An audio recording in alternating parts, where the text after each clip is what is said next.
Cet été, Bob FM te déshabille.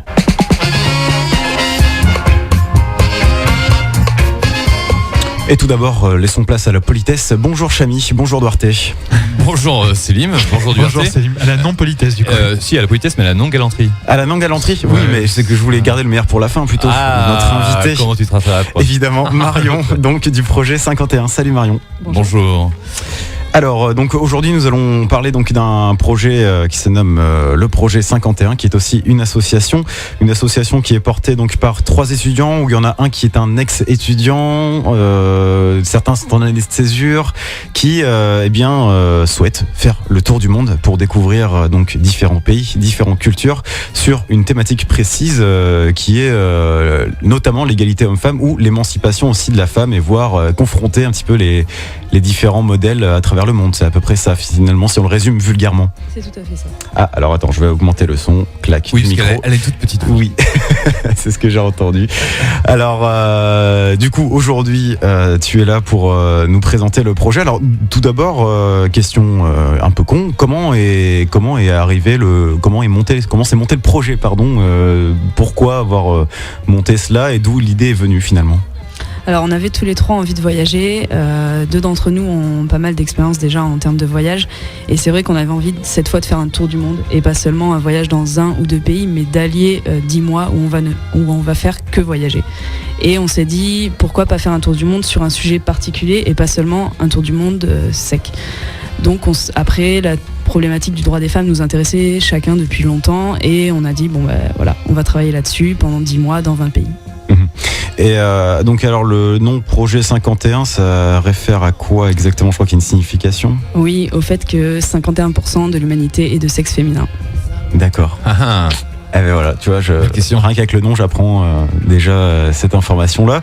Alors, comment a été choisi les différents continents à travers lesquels vous allez voyager? Est-ce qu'on parle d'Afrique, d'Asie et du Moyen-Orient, mais par exemple, on n'a pas l'Amérique du Sud ou du Nord. Est-ce que c'est prévu ou pas? Oui, alors dans notre choix de pays, ça a été assez long, assez compliqué.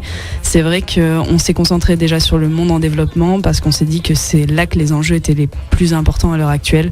Ça ne veut pas dire qu'il n'y a pas de problème lié aux droits des femmes dans les pays dits du Nord, mais ils sont quand même pas au même niveau que les autres pays, donc on voulait voir autre chose. Ensuite, on n'est pas allé sur le continent sud-américain parce que donc pour des raisons de coût de transport, de sécurité sur place, notamment en Amérique centrale, et de pertinence là aussi des questions, parce que c'est quand même en Afrique, en Asie, au Moyen-Orient que c'est le plus important. oui, c'est vrai. Ce que je voulais noter avant de parler de ce tour du monde, puisqu'effectivement vous avez passé par l'Afrique, le Moyen-Orient, aller jusqu'en Inde et en Indonésie. Moi, j'étais curieux de savoir comment ce projet était monté dans vos têtes et comment vous avez réussi à le ficeler, puisque un tel voyage demande et représente une certaine somme. Donc, comment vous avez trouvé le temps et l'argent? Alors le temps, on a fait ça sur nos heures personnelles de temps libre. On était tous encore en études l'année dernière, donc on a travaillé sur ce projet en même temps. C'est vrai que c'était assez compliqué, mais on était 3, donc c'est quand même un sacré avantage. Après, en termes de budget, on a un budget global pour 10 mois à 35 000 €. Donc on est en autofinancement à 50%, et pour le reste, on cherche des partenaires privés comme publics. Donc j'imagine que vous avez fait des démarches, puisqu'il y en a un qui est sur Paris, les 2 autres sont sur Limoges. Vous avez contacté qui, par exemple, pour réussir à avoir un petit peu d'euros? On contacte beaucoup d'entreprises locales, parce qu'on veut inscrire ce projet dans la région, ici en Limousin. Donc beaucoup d'entreprises du coin, et également des institutionnels, donc conseil régional, etc., qu'on sollicite. Donc plusieurs démarches en cours, on espère que ça va porter ses fruits. Alors vous êtes 3 d'univers complètement différents, puisque tu l'as dit tout à l'heure, donc Célim, il y a Emeric qui est âgé de 24 ans, qui lui a une formation en entrepreneuriat et gestion du projet. Toi, tu es du côté de Sciences Po, et Alexandre, il est en STAPS. Comment ces 3 personnes se sont réunies autour de ce projet-là? Alors Alexandre et moi, on se connaissait depuis longtemps parce qu'on est originaire donc de la même région. Emeric, je l'ai rencontré au Togo l'année dernière. J'étais en stage de microfinance, et lui également. Et on était dans des structures différentes, mais on s'est rencontrés dans le cadre du travail. Et on a parlé de ce projet ensemble au départ. Et c'est comme ça un peu qu'il est né. Et ensuite, Alexandre s'est greffé là-dessus parce que ça l'intéressait de faire ça également. D'accord, donc à 21 ans, une belle expérience déjà de voyage? Oui. Ça paraît bien. C'est pas mal déjà d'aller faire un tour en Afrique à cet âge-là, ce qui nous promet, en tous les cas, je l'espère, une belle continuité dans ce voyage-là et de beaux récits, puisque nous souhaitons ici à la Radio FM donc suivre ce projet tout au long de ces 10 mois. Commençons par la première étape. Est-ce que vous allez faire des choses en France ? Plutôt au retour du voyage. Oui. Pour l'instant, en France, c'était surtout la préparation du projet, donc logistique et en termes de recherche, à la fois recherche intellectuelle, de préparation sur chaque pays pour connaître un peu le pays avant d'y aller, connaître les enjeux, et recherche en termes de financement. La partie vraiment en France se fera plutôt au retour, où on exposera nos travaux, on essaiera de rencontrer des gens, notamment des publics scolaires, pour leur expliquer un peu ce qu'on a fait, essayer de sensibiliser à tout ça. Donc, vous auriez pu également rencontrer, je pense, les gens que vous allez rencontrer dans les autres pays, les gens qui ont des assos, qui ont le même projet que vous, en fait, qui se battent sur le terrain au quotidien. Il y en a en France. Oui. Et est-ce que vous avez fait les démarches pour savoir ce qu'il existait dans les différents pays que vous allez rencontrer ? Est-ce que vous avez déjà lié des premiers contacts ? Tout à fait. On a lié des partenariats pour l'instant dans plus de la moitié des pays de notre itinéraire. Donc on sait déjà quels assos locales on va rencontrer. On a eu tout ça à la fois par des contacts avec des grosses ONG internationales, donc basées à Paris, donc on leur a présenté le projet et eux nous donnent accès à leur réseau sur place. Ils ont des antennes dans plusieurs pays. Donc tous les pays de notre itinéraire, ils ont contacté le chef projet à chaque fois et on va les rencontrer donc pour travailler sur ce que eux font un peu partout dans le monde. Et ensuite on est passé par d'autres antennes qui travaillent dans certains pays bien spécifiques et eux aussi nous donnent accès à leurs contacts et après c'est des recherches personnelles.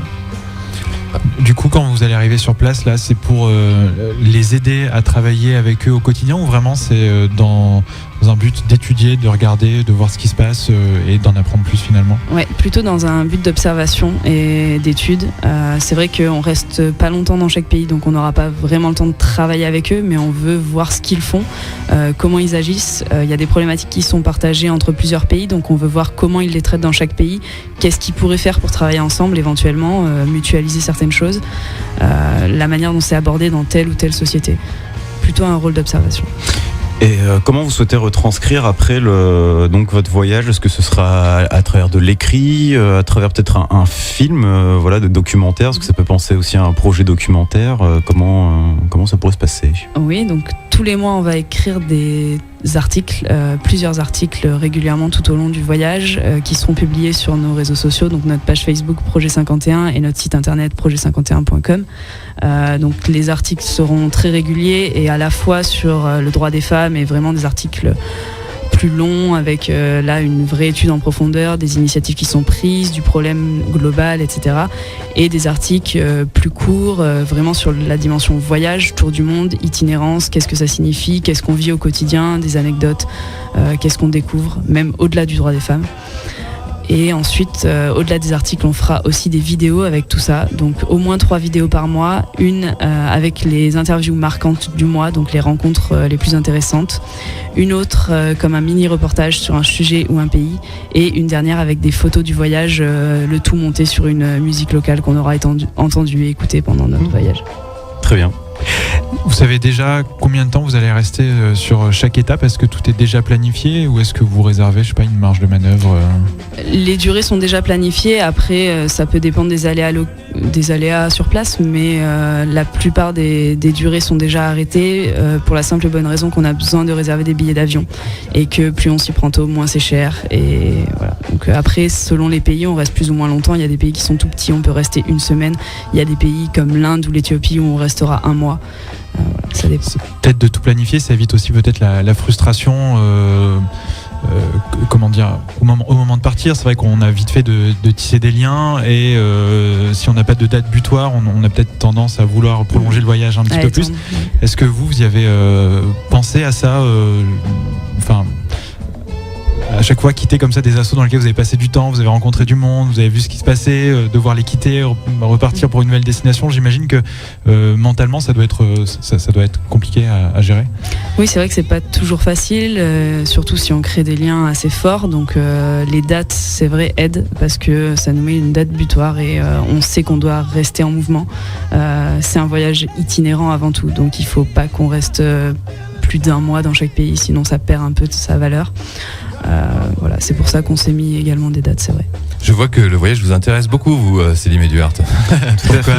Non, parce que bon, certes, nos vacances sont finies, mais vous posez beaucoup de questions autour de ce voyage et de ce tour du monde et les différents pays qui vont être traversés. Et je pense qu'il y a des fois, tu es content de quitter le pays. Peut-être aussi, ouais. Il y a des fois où tu es ça peut être un peu triste, lourd. Ouais. d'accord, mais il y a des fois, je pense que tu es justement. On va parler à présent donc des pays que vous allez traverser et des problématiques que vous avez recensées selon les différents pays, les différents coins dans le monde.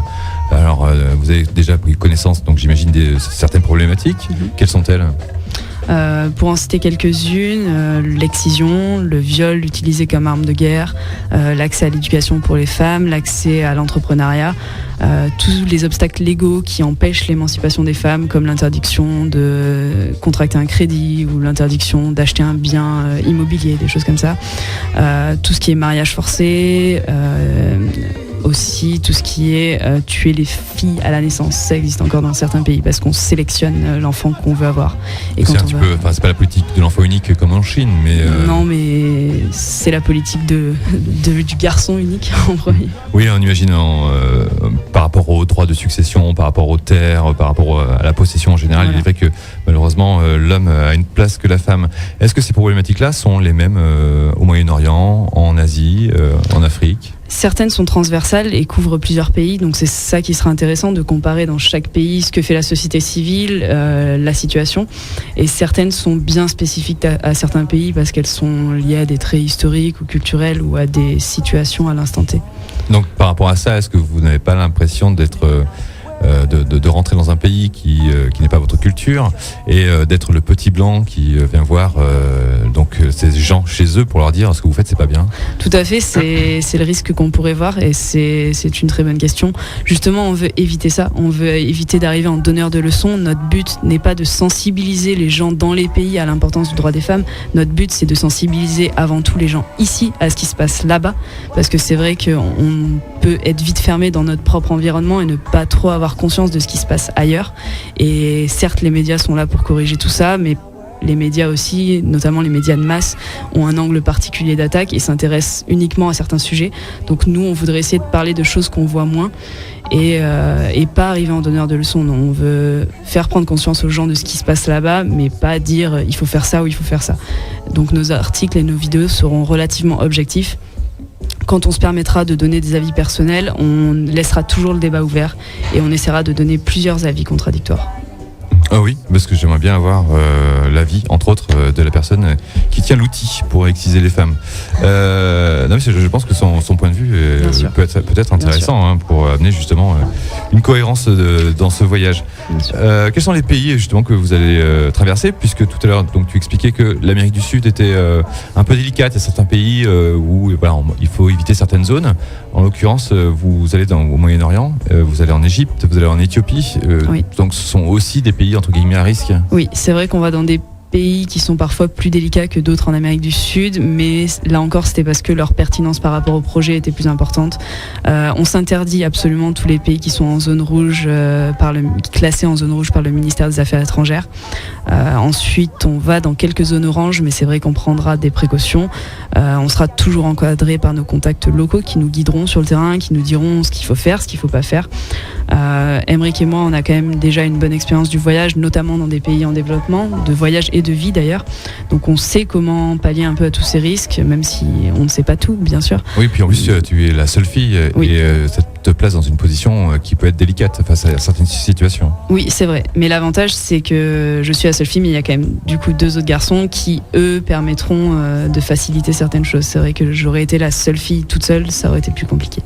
Est-ce que vous n'avez pas peur justement le fait d'être cadré et accueilli et guidé dans certains pays, qu'on vous accompagne un petit peu trop justement, et qu'il serait bien de sortir un petit peu des sentiers battus pour aller voir réellement ce qui se passe? Tout à fait, c'est un deuxième risque et pour ça on va essayer de garder des temps où on sera vraiment indépendant, c'est-à-dire que sur nos séjours on va, selon les pays, on va passer 1/3 ou 2/3 de notre temps avec nos partenaires locaux, mais on se réserve au minimum 1/3 de notre temps tout seul pour vraiment voyager seul, ne pas se forcer à visiter des associations ou à rencontrer des personnes et parler aussi aux anonymes qui tous les jours vivent ces situations et qui finalement sont au plus près des réalités du terrain.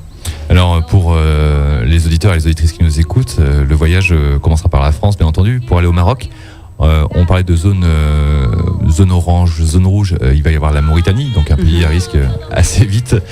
Pour aller en Égypte, en Éthiopie, Rwanda, Burundi, Indonésie, Malaisie, comment vous comptez communiquer avec la population? Dans quelle langue vous allez pouvoir vous exprimer à travers ce voyage?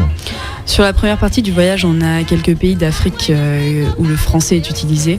Ensuite, la plupart du temps, ce sera bien sûr en anglais. Donc on maîtrise l'anglais plutôt couramment, donc ça devrait aller. C'est vrai que parfois certaines populations locales ne parleront pas forcément anglais, donc c'est là où nos partenaires locaux auront un grand rôle à jouer, parce que eux ils seront plus souvent bilingues, donc ils pourront faire un peu la traduction. Et sinon, il faudra observer sans forcément communiquer verbalement. Et puis il y a certains territoires où, je pense à l'Éthiopie entre autres, où il y a énormément de langues qui se parlent, oui. selon les tribus. Enfin, voilà, un beau voyage en tous les cas qui vous mènera jusqu'en Indonésie. Qu'est-ce que, à la fin de ce voyage, vous espérez quoi? On espère déjà nous-mêmes avoir appris, être enrichis humainement. Ça, je pense que c'est un objectif qui est relativement réaliste. Ouais, assez facile, je pense. Oui. Ou sinon, vous êtes inhumain, c'est tout. Oui, voilà, tout à fait. Après, on espère donc avoir réalisé de bons travaux sur place, donc articles comme vidéos, comme images. On espère que des gens vont s'intéresser à ça, qui vont nous suivre, que ça va leur faire plaisir de lire ça régulièrement, que ça va être pour eux une sorte de voyage par procuration et en même temps un intérêt pour ces thématiques.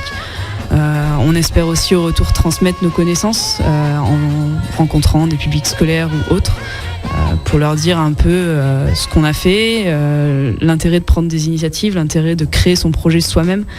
C'est quelque chose, je pense, d'assez important dans un univers où on a tendance à un peu se refermer sur nous-mêmes et à pas se fixer parfois d'objectifs qui nous poussent un peu vers l'avant. Donc essayer de transmettre cette expérience, c'est pour que d'autres ensuite puissent faire leur propre projet. Et puis également essayer de transmettre l'envie de voyager.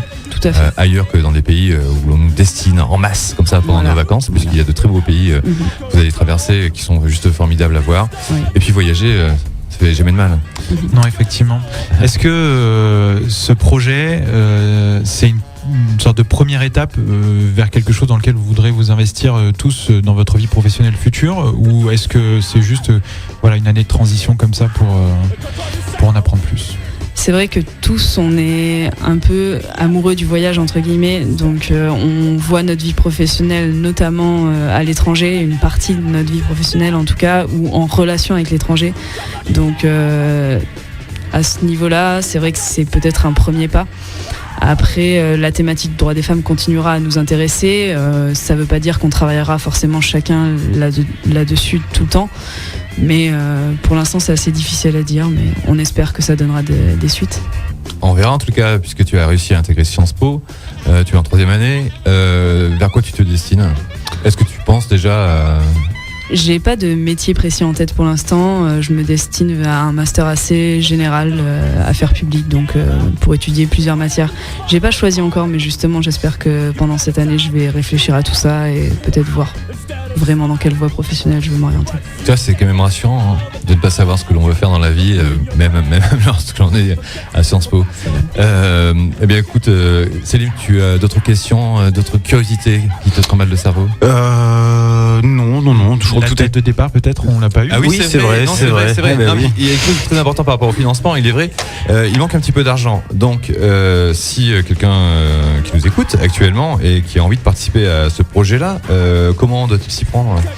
Alors, pour les entreprises, on leur propose de nous contacter directement. Donc, toutes nos coordonnées sur notre site et notre page Facebook. Donc, je répète, page Facebook Projet 51 et site projet51.com. On est bien référencé maintenant, donc même dans Google, vous tomberez sur nous. On a beaucoup de contreparties originales à proposer aux entreprises. C'est ce que je vais te demander. parce que généralement les gens qui partent dans une aventure comme ça avec une demande de sponsorat mettent des stickers par exemple, mettre la marque ou le nom de l'entreprise sur leur sac à dos. Tout à fait. Donc on peut faire ça, on peut réaliser des visuels en amont comme pendant le projet où on met la marque en valeur avec nous qui voyageons. Donc on peut mettre aussi un produit en valeur. On peut dans les événements qu'on va organiser au retour parler de la marque si elle est intéressée par notre public, parler de son accompagnement, de ce qu'elle a fait pour nous. Si c'est un entrepreneur local, on aimerait bien aussi partir depuis une entreprise locale pour dire voilà, ils nous accompagnent, on part devant chez eux, devant leur porte et on reviendra à cet endroit-là. Et à ce moment-là, peut-être faire de la médiatisation aussi et parler d'eux, parler de ce qu'ils font pour nous. On a beaucoup de choses en tête. On a déjà fait pas mal de choses similaires avec d'autres emplois précédents. Donc là, c'est pour nous, mais on peut mettre tout ça en œuvre. Est-ce que vous avez des limites à ces partenariats ? Je pense entre autres aller en Afrique avec un sponsor comme Total ou Orange. Est-ce que vous y avez réfléchi d'un point de vue éthique ? Bien sûr, on sollicite seulement certains types d'entreprises. Très bien. On fait assez attention à tout ça. On va pas rentrer dans des conflits géopolitiques ou autres, mais oui, on fait attention à qui va venir avec nous. Très bien, donc si vous avez envie de participer, n'hésitez pas à contacter la Radio Bob FM également. Voilà, on fera suivre toutes les informations. Le voyage débute quand ? Il débute le 29 septembre et aujourd'hui on a une campagne de financement participatif en ligne qui commence sur KissKissBankBank. Donc il suffit de taper Projet 51 dans le moteur de recherche. Et donc voilà, vous tomberez sur notre campagne et sur nos liens de site, page Facebook et autres pour nous suivre. Parfait, Céline, on mettra ça sur les réseaux sociaux également. Tout à fait, sur la page Bob FM 89. Merci. Un voyage qui, j'espère bien, sera merveilleux, avec des rencontres humaines incroyables. Merci. Voilà, Ouais, c'est incroyable. je suis sous le charme. moi je suis limite envieux. Limite jaloux. Pourquoi je n'ai pas pensé ça à 21 ans Qu'est-ce qui s'est passé ? Est-ce que tu étais trop occupé à boire des bières ? Oui, je pense que j'avais d'autres occupations en tête. On peut pas aller au bistrot et s'occuper de... Si, justement, j'aurais pu aller au bistrot, boire des bières et avoir cette idée-là qui me traverse la tête. C'est vrai. Bon, je suis allé en Lozère et en Corse, c'est pas mal. C'est déjà un grand voyage. Ouais, exactement. Merci Marion en tous les cas. Merci à vous. Bon voyage. Bon voyage. Et nous, on voyage en musique tout de suite avec Wand.